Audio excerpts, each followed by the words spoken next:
Thanks for joining us for today's webinar, Beyond the Talking Points, Top Solutions for Florida's Families. For those who may have missed our emails, the audio-only feature is unavailable. Please use your computer speakers for audio. I'm Roy Miller, co-founder and president of the Children's Campaign. And I'm really pleased to say how glad we are today to have you join us. The Children's Campaign is referred to as Florida's oldest and most respected independent and nonpartisan child advocacy organization. We work hard to live up to that expectation. Every 2 years, the Children's Campaign initiates a statewide effort to reach out to candidates, their advisors, the media, citizens, and those on the front lines of service to children to ensure our youngest and their needs are also the focus of election year conversation. It has been said by many that children can't vote and therefore are too easy to be overlooked. We accept a challenge to ensure that babies and children aren't kissed on the campaign trail and then forgotten after Election Day. Through our 25 years of advocacy, one of the most important lessons we've learned is what happens with and to children during the 16 hours each day they aren't in school has a dramatic impact on their safety and their school success and their future success. And this is true for all children. And as important, so too is their early years when we have the opportunity and actually the responsibility to give every child a great beginning. Here's the agenda for today's webinar. First, we'll examine Florida's position nationally relative to other states on key indicators and the best research concerning the health and well-being of our children. Next, we look at Florida through the lens of poverty. Then, much in the news, the status of mental health in our state. And finally, the key points and timelines for getting children off to a healthy start. I'll introduce our highly regarded speakers as we go along. A message to the many candidates who have joined this call. We understand the time demands that you face and the pressures. Thank you for your courage in pursuing public office. We know it's not an easy path. Thank you for your interest in children. We wish you the best. I'd also like to thank our key partners whose logos are on the screen now for our Made in Florida Civic Engagement campaign.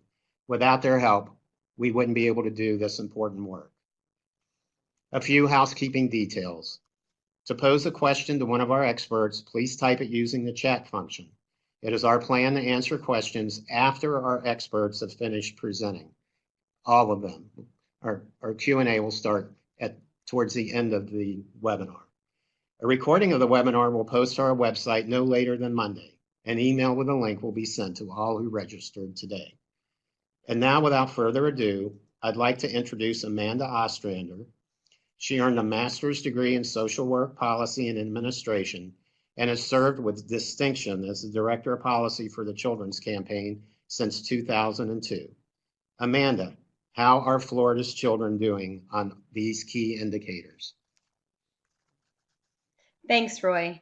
And as Roy mentioned, I'm going to be discussing Florida's rankings, where we stand on key indicators in health and well-being for children.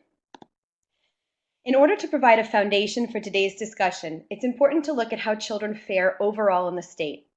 The best place to start is to look at Annie E. Casey's Kids Count, which is a national project that, along with other data collection, completes an annual ranking of states on 16 key measures of child well-being.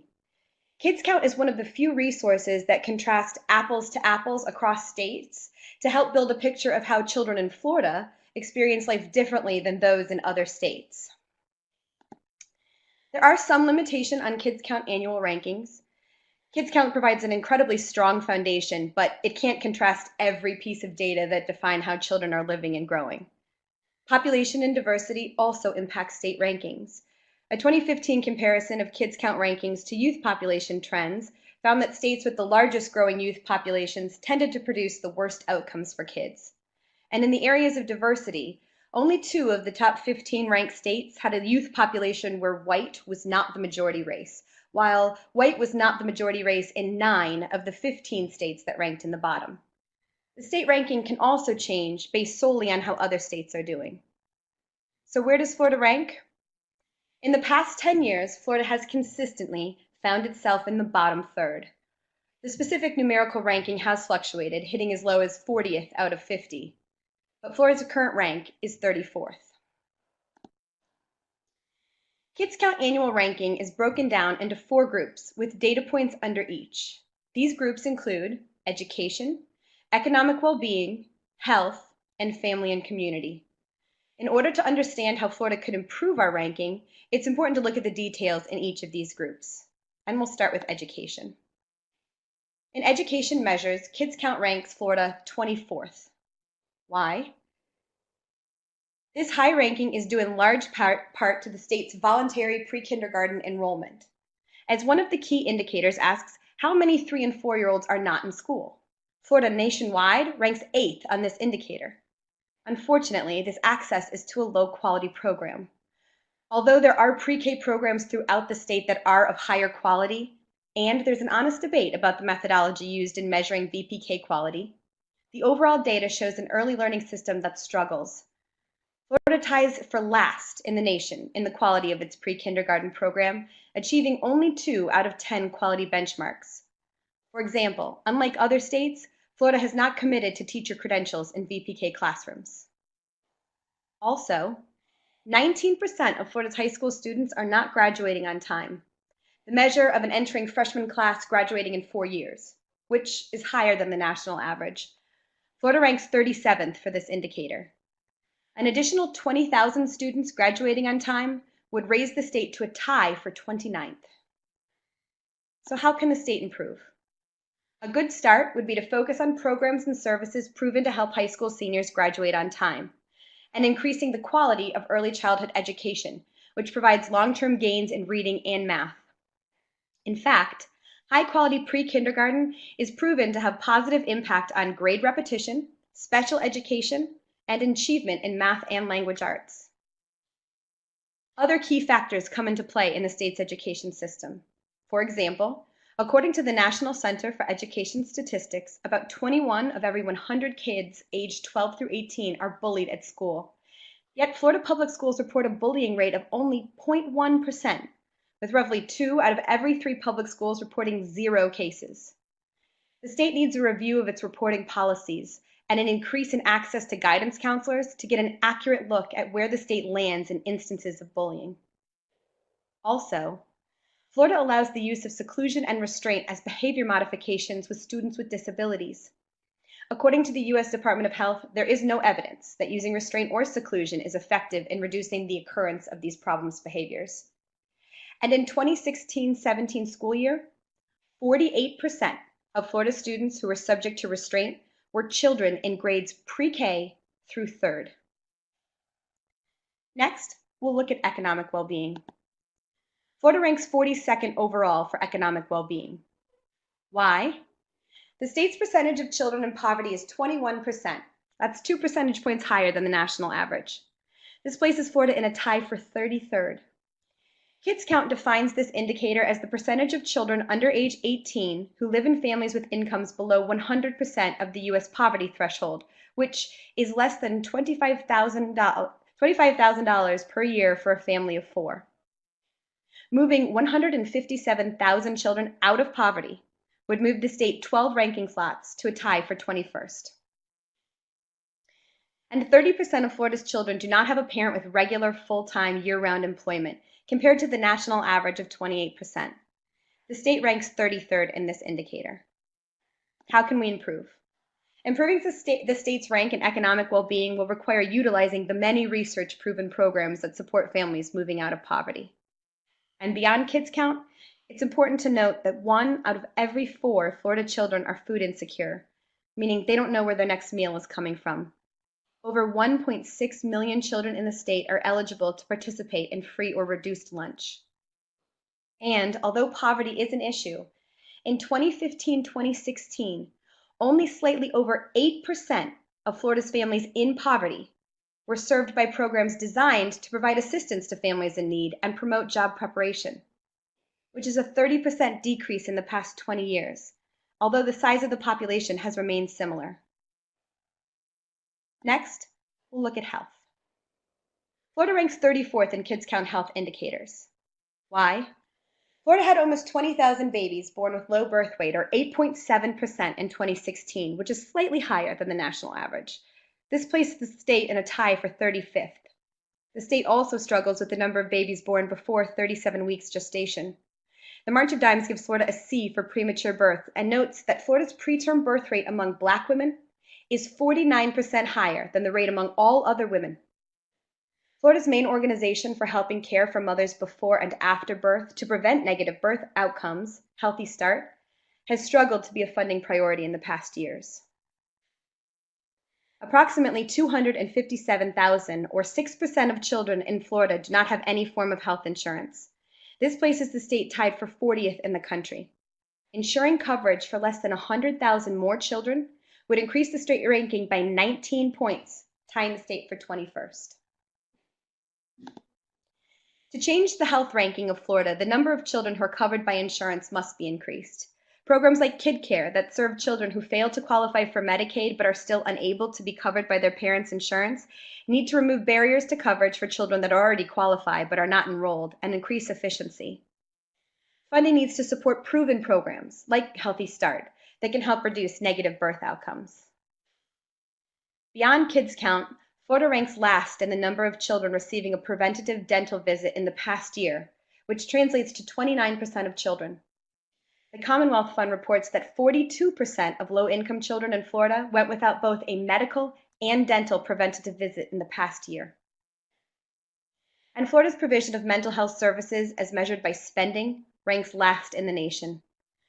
The Commonwealth Fund also reports that only 58% of Florida children who needed mental health care received it in the past year, which places the state at 35th. Finally, we'll look at family and community.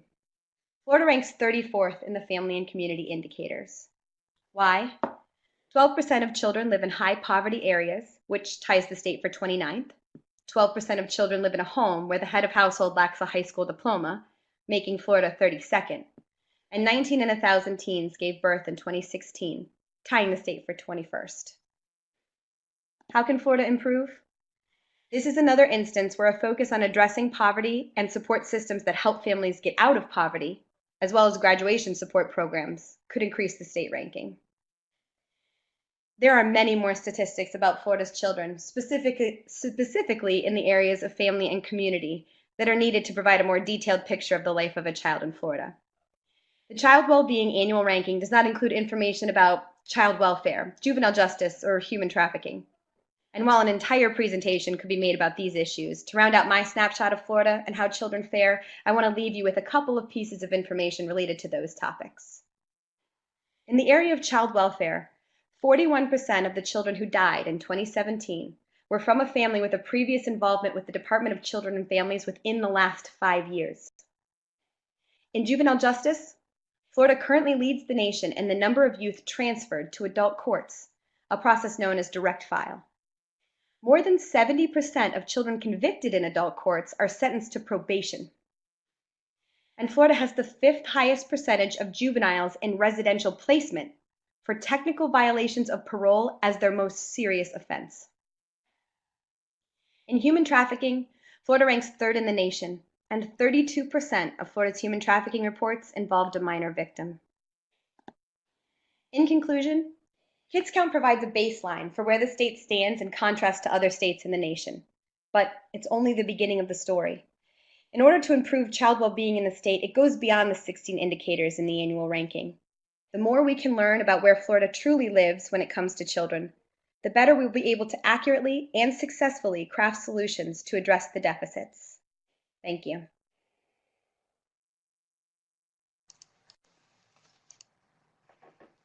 Thank you, Amanda.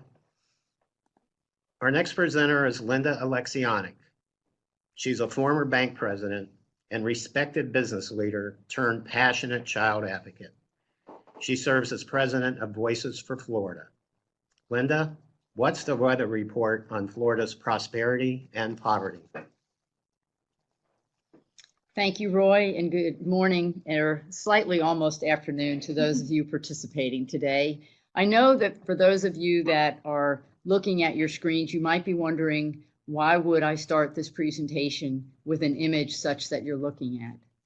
This is because I want to start my conversation with you today by recognizing that for many Floridians, Florida is indeed moving on the right path. After all, Florida has the 16th largest economy in the world. It's the size of the economy of Indonesia and is only behind California, Texas, and New York. We're the third largest state in the nation, with slightly over 21 million people. We're creating 1 out of 10 jobs in the United States. Only California and Texas are creating more jobs than Florida. And lastly, on a migration basis, Florida is welcoming more than 1,000 new residents a day. This is indeed a promising picture of Florida. However, this picture only shows up for some Floridians. And for these Floridians, Florida does indeed offer prosperity, viable employment, and economic self-sufficiency. However, a very different reality is showing up for far too many of Florida's children and families. Prosperity, viable employment, and economic self-sufficiency is currently out of reach for 3.1 million Floridians. Just under 1 million of these are children under the age of 18. The Florida that is showing up for these Floridians is one of struggle, unemployment, underemployment, and economic self-deficiencies. Let's take a look at now the factors that actually are driving the outcomes, which are little known, yet deeply rooted in myths about the root causes of the poverty condition. So what are some of these myths? You'll be surprised, and I think you'll know several. Poverty's first myth is that everyone who lives in poverty is born poor. This is not true. Plenty of people are living in poverty as a result of injuries, job displacement, divorce, chronic illness, and any other number of all too common financial and employment crises. Poverty's second myth you may have also heard. That is, once you become poor, all you have to do to get out of poverty is get good grades and work hard. On the contrary, this is far from true. What is true is that once you have been poor in the United States of America, you only have a 30% chance to ever ascend out of that poverty. Our third myth is that we cannot predict poverty. Actually, we can, and we do. Poverty is primarily predicted by how much the parent makes. Not only does this factor predict poverty today, it is also predicting what is now known as generational poverty, meaning that once you are in poverty, poverty will self-perpetuate and worsen over time. So what are the parameters and guidelines that we use to determine who is actually living in poverty? Our government determines poverty guidelines based on annual incomes. The guidelines are updated each year and are the same regardless of the differences in cost of living between states or between differing areas within each state. You can see from the 2017 guidelines that people living in poverty range anywhere from a household of 1 earning less than $12,000 a year to a household of 8 collectively earning less than $41,000 a year. But how does applying these guidelines actually look when you apply it to our state in Florida? Again, I want to point out that 3.1 million Floridians currently live in Florida. 81.8% of these are living in homes with less than 4 people. Of that 81.8%, it should be noted that 54.4% of these are living in a household headed by a single parent. We can also acknowledge that 15.8%, or 1 in every 6 Floridians, currently lives in poverty. One of the most startling realities depicted on this diagram is that of the 944,415 children living in poverty, approximately 281,000 are under the age of 5. Or put another way, they're less than 60 months old. Earlier, we examined 3 myths of poverty condition. Now I'd like to review what the poverty myths have done in creating misperceptions of poverty that have been generated. First is the misperception that occurs as a result of policies and programs that address poverty as if the root causes can be addressed by a one-size-fits-all solution approach. This approach is not working, as there are two distinct reasons that individuals live in poverty. The first is situational poverty. This results from an unexpected setback, such as an illness or a job loss. The second is what I mentioned earlier, is generational poverty. This is the poverty that results when you are born into poverty. Taking a one-size-fits-all solution approach to addressing the multiple causes of poverty has created a misperception that one solution is enough. It is not. Our next misperception is rooted in the failure to inform, engage policymakers and business and community leaders on the broader impact and risks of poverty. Lack of knowledge of the families living in poverty is actually distorting Florida's labor market. It is greatly impacting productivity, growth, and economic viability of Florida-based businesses. This misperception is resulting in substantial risks to Florida's long-term economic opportunity and the ability for Florida-based businesses to successfully engage in the global economy. The last and perhaps most startling misperception is the little-known consequence of what can be referred to as a government-inflicted impediment to social service assistance programs intended to provide pathways out of poverty. These social service assistance programs are work-based solutions, and they're good programs. They're intended to put individuals on a path towards self-sufficiency. The general concept of these programs is not difficult. They are intended to assist temporarily in the areas of healthcare, monetary, nutrition, and child care. The temporary financial resources provided by these programs allow a participant to be healthy, have adequate shelter and food while they earn and learn through employment. Collectively, these programs provide the opportunity for participants to become economically self-sufficient. However, within the structure of these programs, there is a looming misperception that is impeding their success. This impediment is known as a hard cliff. And just as the diagram depicts, it is a very hard cliffs. Hard cliffs result from current policy that actually triggers the loss of the entire benefit when a marginal increase in income is realized by a raise or second job. In other words, if you are receiving $700 to offset your child care while you work, and then get a $25 raise per week, your entire $700 benefit is reduced to zero.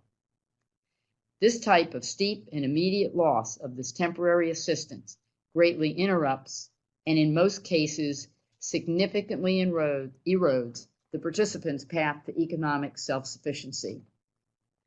Currently, as you can see, there is way too large a number of workforce-based solutions with hard cliff benefits, meaning that every benefit that you see on your screen, when a participant gets a small increase in their pay, they go to a hard cliff.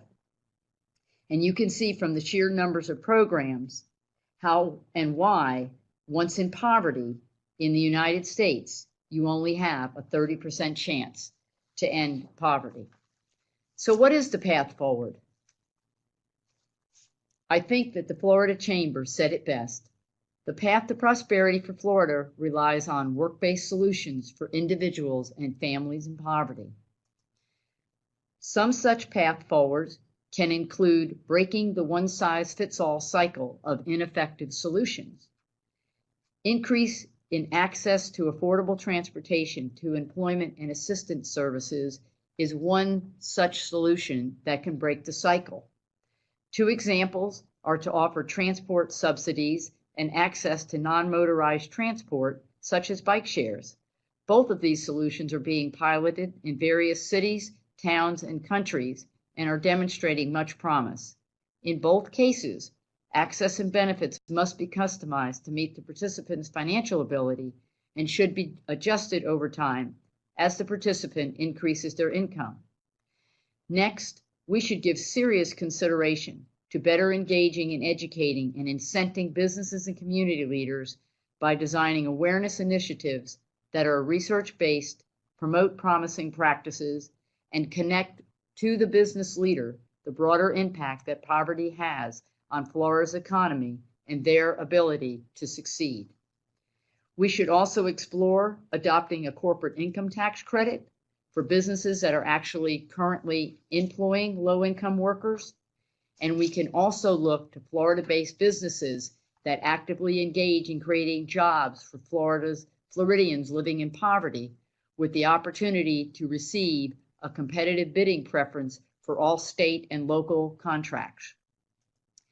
Lastly, but most importantly, we must take steps that incorporate a multi-year plan to transition eligibility requirements for social services that currently result in a hard cliff to one that would allow for a soft cliff. Thank you for your attention today, and I'll look forward to your questions during the Q&A portion of our webinar.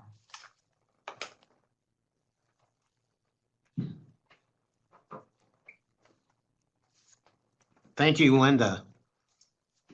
We're honored today to have Elisa Lapolte, Executive Director of the National Alliance on Mental Illness, better known as NAMI Florida.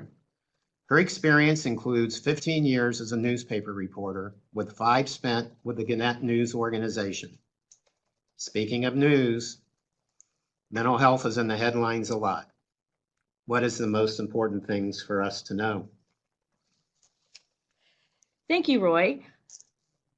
Again, my name is Elisa Lapolte, the Executive Director of NAMI Florida. We are the state organization of NAMI, the National Alliance on Mental Illness. Here in Florida, we have 26 local affiliates that provide support groups and classes for individuals and families affected by mental illness. We also do advocacy on the state level.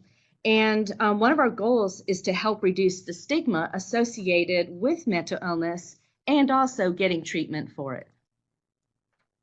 So I thought we'd start with a basic framework of what mental illness is.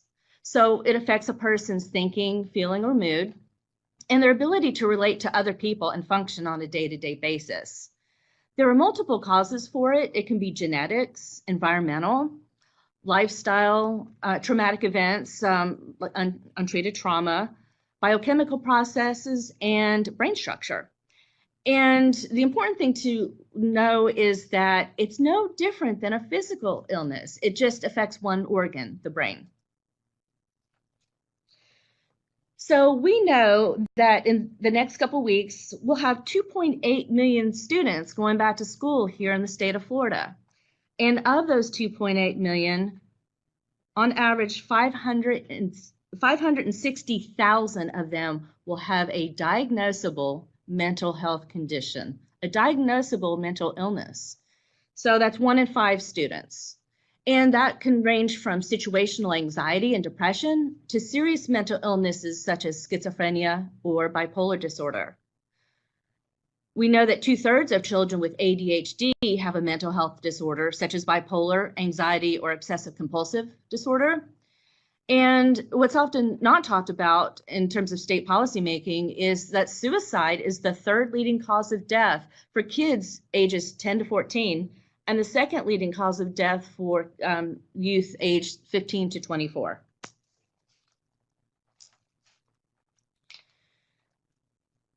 So we know that early identification and treatment is important in helping students get the services they need to become more productive, have a great educational experience, and getting jobs. Half of all lifetime cases of mental illness begin by the age of 14. Symptoms often manifest as like a lack of hygiene, disinterest in hobbies or other activities that they were involved with. A lot of those symptoms are just chalked up to typical teenage behavior when actually they can be the beginning signs of a mental illness. On average, these students will not have their symptoms diagnosed and treated for 8 to 10 years. So they'll be almost 23 years old before their condition is identified and they get treatment. Untreated mental health problems will affect their ability to lead happy, productive lives, possibly putting them at risk of unemployment and even homelessness. And just for context, in the state of Florida, about 85% of unemployed adults have a mental illness. So we're going to talk about the Baker Act. You'll hear a lot about that in terms of state policymaking. The Baker Act is actually the state's mental health act, and it is the process by which individuals who pose a danger to themselves or others are committed for an involuntary examination. What we're seeing is that children are making up a larger proportion of the individuals in Florida who are Baker Acted. They make up 16% of involuntary examinations. And over the past 15 years, we've seen the number of those involuntary examinations of children doubling. And that's according to the Baker Act Reporting Center at the University of South Florida. So I want to take a moment to talk about what this means for bullying. We know that students who experience bullying are twice as likely to face depression and anxiety and sleep difficulties. And students who bully and are bullied are at greater risk for mental health and behavioral health problems than students who are just bullying victims. So we need to pay attention to those who bully as well. So untreated mental health problems can lead to disciplinary problems at school, and is the reason why we are seeing some Baker acting of young students. And 37% of students aged 14 or older with a mental health condition drop out of school, and that's more than any other disability group.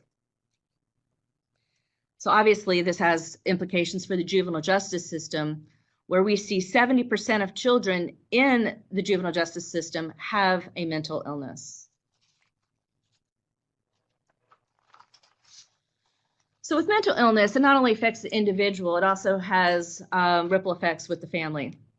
And one study shows that children admitted to a psychiatric hospital have been exposed to childhood trauma, specifically physical abuse. And those situations actually double their likelihood of being readmitted to a psychiatric hospital.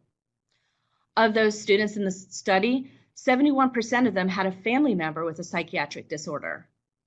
And their most common diagnoses were ADHD, mood disorders, and anxiety.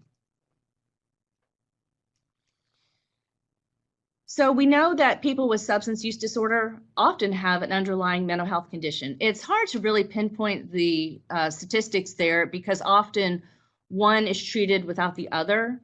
It's called dual diagnosis or co-occurring disorder. And obviously children often experiment with drugs in adolescence. And if they have untreated mental health problems at that age, it can also lead to addiction problems. So nationally, of 1.3 million adolescents who had a substance use disorder in the previous year, 28% also had a major depressive event. So you can see the connection there. So we're going to talk about the gaps of service here in Florida. It's important to know that most students get their mental health from the schools, and this is nationally. The recommended ratio of school psychologists to students is 1 to 500 to 700 students. But here in Florida, the ratio is 1 to 2,032 students. And that's according to a special appointed task force on involuntary examinations of minors in 2017. Recommended ratio of school counselors, 1 to 250. Here in Florida, it's more than twice that. And the ratio of school workers in social workers in Florida is 1 to 2,469.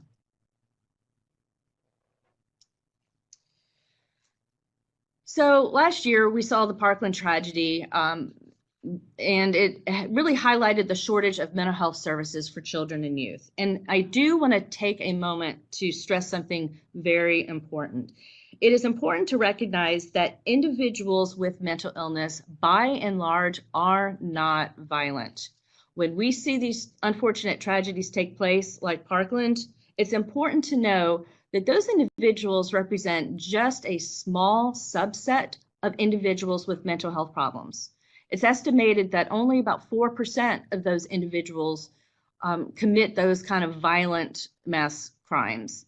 The risk factors for violence is actually more than just mental health challenges or mental illness.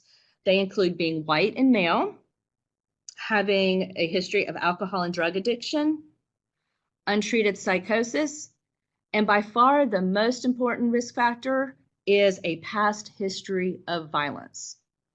So it's important to recognize that just because somebody has a mental illness or a mental health challenge, it doesn't mean that they're going to commit a school shooting. We need to be very clear about that. We need to look at their past history of violence. So we know that up to 80% of youth in need of mental health services don't receive those services because mental health services in their community aren't available. We know that certain students, including those with disabilities, students of color, and students of low-income families are at greater risk of mental health challenges, but they're even less likely to receive services.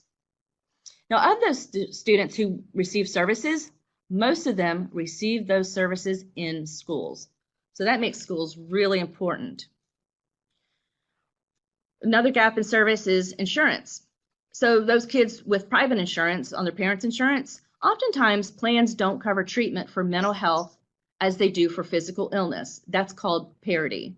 They're supposed to follow parity laws in providing the same amount of treatment for physical illness, for mental health, as for mental health illness, but sometimes that doesn't happen.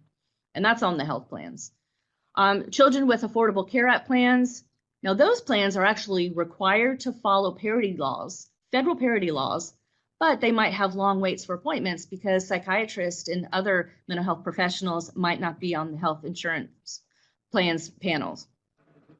Children with Medicaid, we see that 4 in 10 kids are covered by Medicaid, and a lot of health professionals don't accept Medicaid. So here's some possible solutions to consider. Parity laws, student loan forgiveness programs for professionals, and just a couple others. Certified school match program. Right now, the schools can pull down federal funding for services provided for students with an IEP, the students with like a disability. Now schools can also draw down federal funding if they provide mental health services, but not in the state of Florida. So we need to look at our laws about that. The Marjorie Stoneman Douglas High School Public Safety Act was a big step towards helping schools develop systems for getting students the treatment services in their communities. The focus is on those students with 1 or more mental health or substance abuse diagnoses. And the school systems are now being required to coordinate with primary care providers and mental health providers in the community. It's important to recognize there is hope, early identification is key, and recovery is possible. So here are just a few supports in Florida.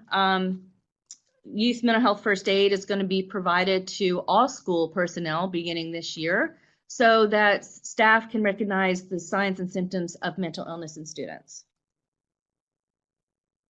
And here are a few other resources, including NAMI Florida. We've got classes and support groups. And thank you very much.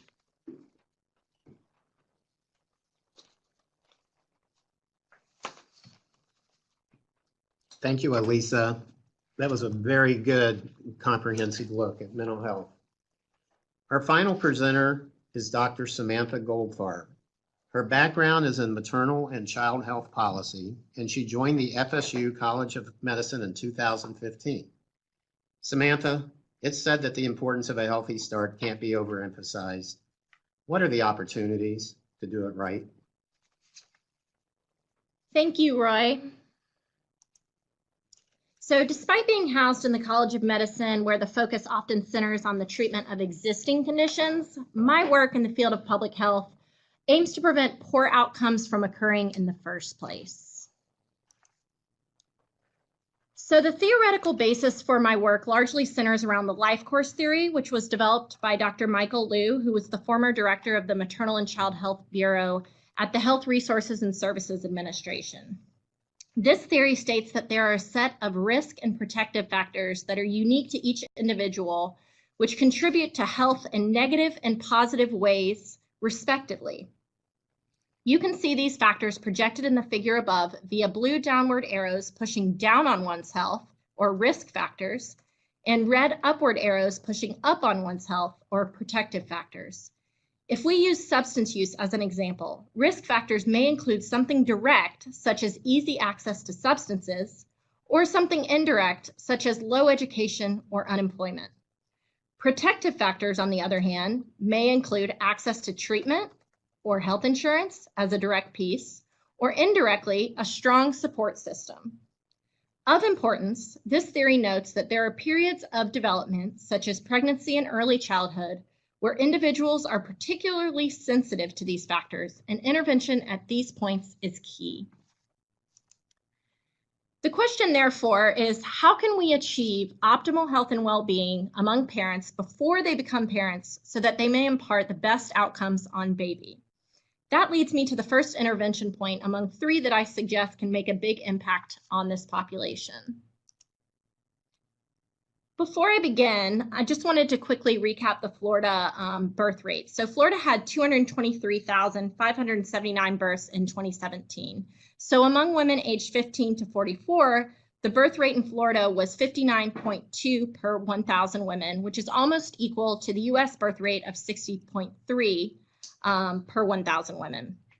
Florida has a teen birth rate of about 18.5 per 1,000 females aged 15 to 19, which is again almost equal to the US rate of 18.8 births per 1,000 females of this age range.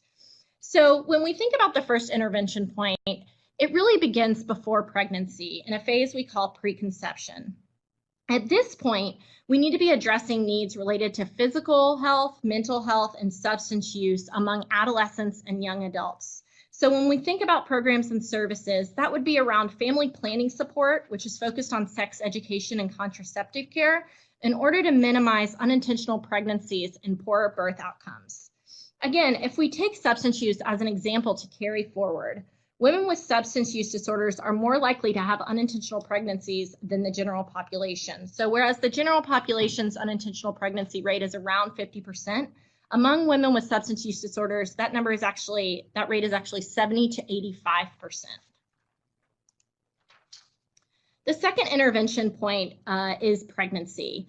I found that this is a really underutilized time for intervention, but yet it presents an ideal window for motivating behavior change. So support for screening, assessment, and treatment of mental health and substance use among mothers and fathers even is most critical. Again, we have a lot of screening and assessment tools out there that are available, but as Elisa stated, the shortage of providers carries forward as for kids as it does for adults. So I think that's really important to talk about when we think about going for treatment. So again, using the substance use example, estimates suggest that about 5% of pregnant women use one or more addictive substances. The last intervention point is postpartum. This is where support for parenting education and home visiting programs, which meet new parents where they are, is critical. So the incidence of neonatal abstinence syndrome, again going with substance use, neonatal abstinence syndrome is a condition in which babies are born with opioid dependence due to mothers who have opioid addiction.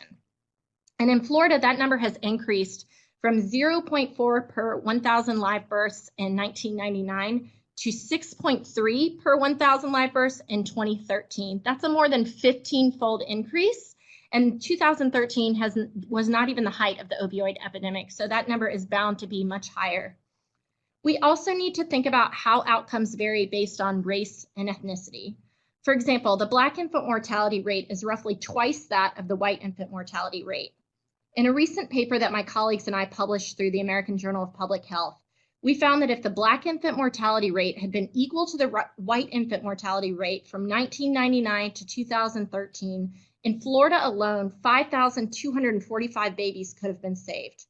In addition, we predicted that if our Black and white infant mortality rates in Florida continued to hold the same gap, equality in rates would not be achieved until the year 2231. So we really have a lot of opportunity here in our state. That leads to the conclusion. So regardless of the stage, and again, even beyond postpartum, we need to be identifying the risk and protective factors that families are facing. We need to support all levels of services that ameliorate the risk factors and strengthen the protective factors. As we all know, healthy parents lead to healthy kids and ultimately healthy families. Thank you.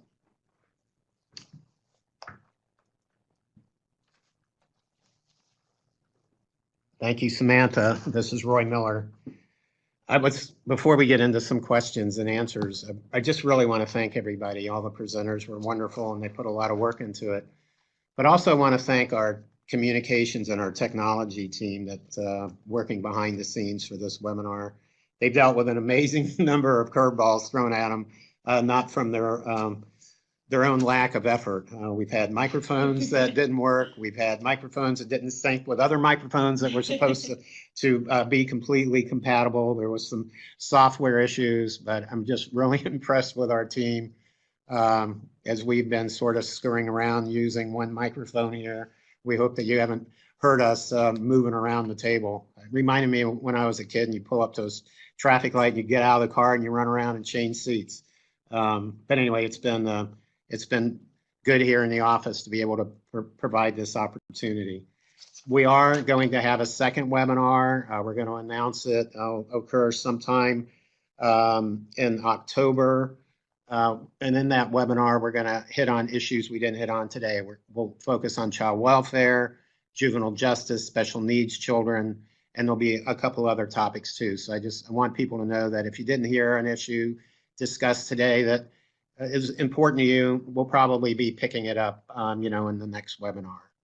So we've had some questions that have come in during the presentation, and I want to make sure that people get these answers. First off, we are going to provide the slides to all the participants, and we have taped it, and we are going to be posting it to our website this afternoon. We were asked, do we have links for some of the statements that were made or references? And yes, we're going to be publishing a full list of references for the data and the points of view that were expressed today.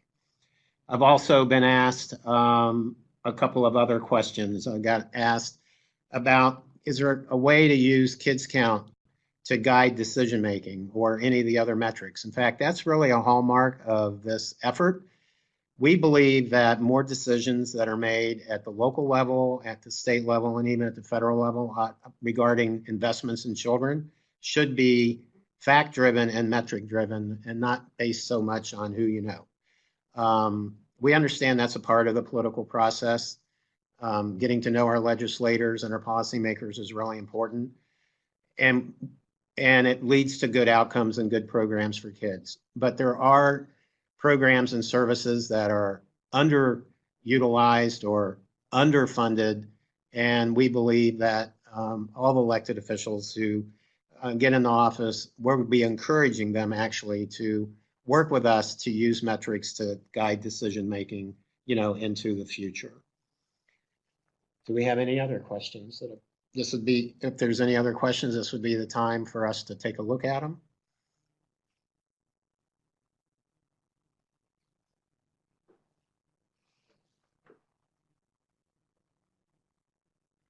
Okay, this is a really good question. How can we work towards developing a Children's Services Council in a couple other counties? That is a very good question. In fact, if people give you kind of a rundown of what happened this year around the state.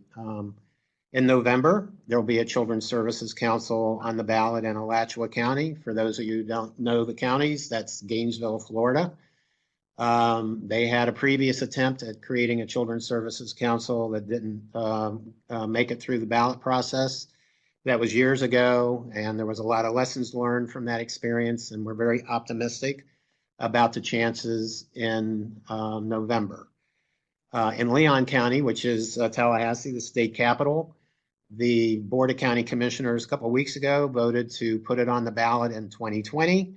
Of course, there's going to be some new people elected to the county commission in that community in November, and we're optimistic and hopeful that they will continue down the path of allowing the voters to make that decision in 2020. In Orange County, there was a request made that they put something on the ballot this year.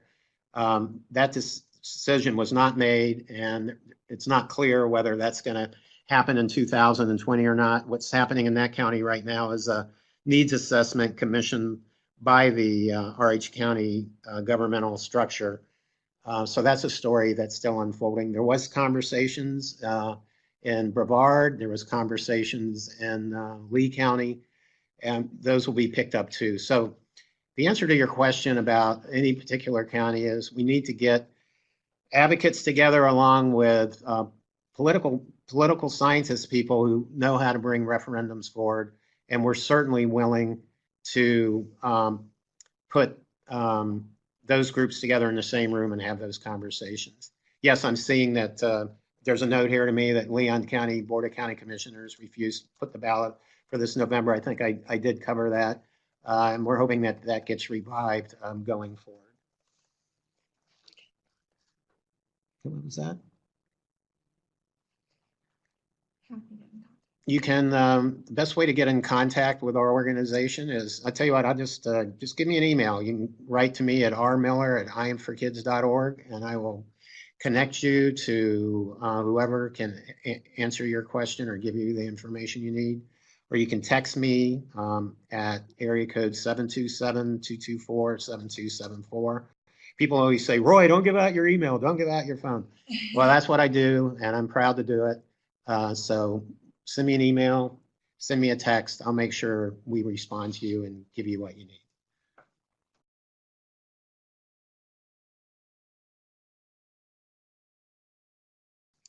Okay, so there was a question about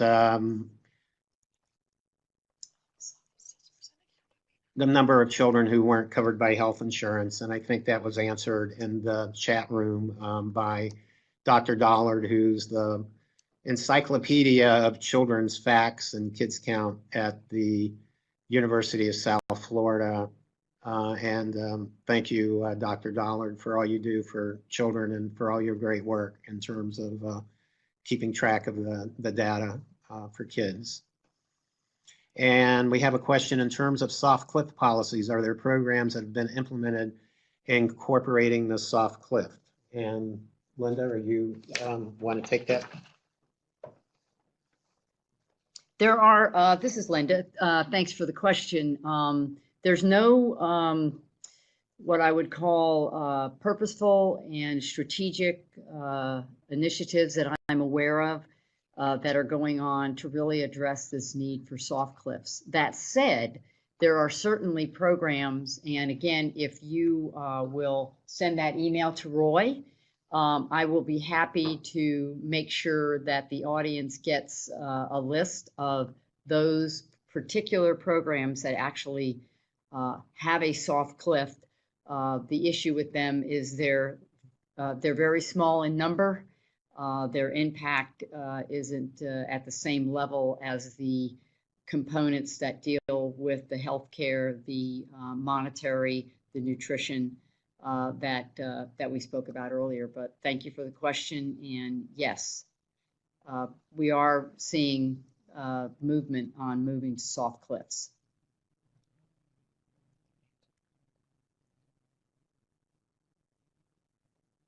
I see a question about the soft drops and economic stability programs generated.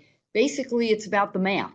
What you have to do is kind of calculate on a scale, on a sliding scale, what is the dollars necessary, and we know how many dollars are necessary for families to have food and for families to have shelter. So, you know, if you start with that top line and you start looking at income opportunities, it's basically a deduction in terms of as you move towards self-sufficiency, and you get that in the example I gave, you get a $200 raise, your soft cliff would be that your $700 would be reduced to $500. And then gradually, as you continue to move towards self-sufficiency, the idea is that temporary assistance would no longer be needed.